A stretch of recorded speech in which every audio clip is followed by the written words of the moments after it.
Hello everyone, I'm Ms.Kiki, your fun-time conversational Korean tutor. When you want to finish a meeting or a class, what do you say? Okay, y'all, let's wrap up the class. Don't forget to do your homework. Gigi, do you know how to say to wrap things up in Korean? To wrap things up? Yeah, at the end of the class, teachers occasionally say that. I'm just wondering. I don't know. I'll look it up. Didn't you study Korean for years? I don't like you when you're making the face. 극혐이야. Oh, come on. I'm just kidding. Oh, Ken is bad in this episode, isn't he? Learning language takes time.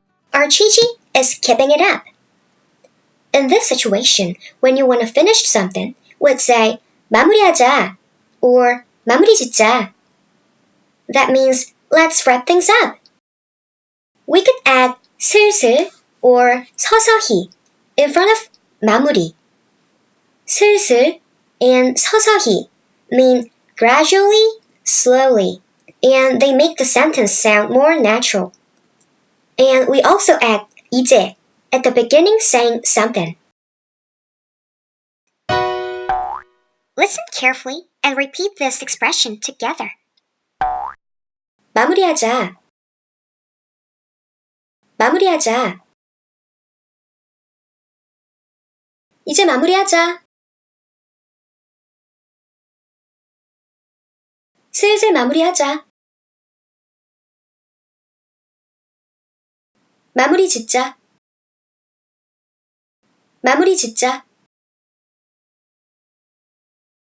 이제 마무리짓자. 슬슬 마무리짓자. 이제 슬슬 마무리짓자. Good job. Now, let's use this expression in real-life examples.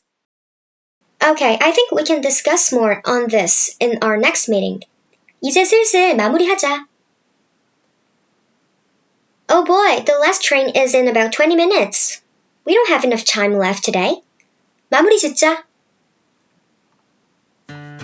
Don't forget to practice 마무리하자 in your daily life, and I hope to see you again soon. And if you like this video, please hit the like button and subscribe to Ms.Kiki's channel so we can meet every Wednesday and Saturday. Thanks for watching. Bye!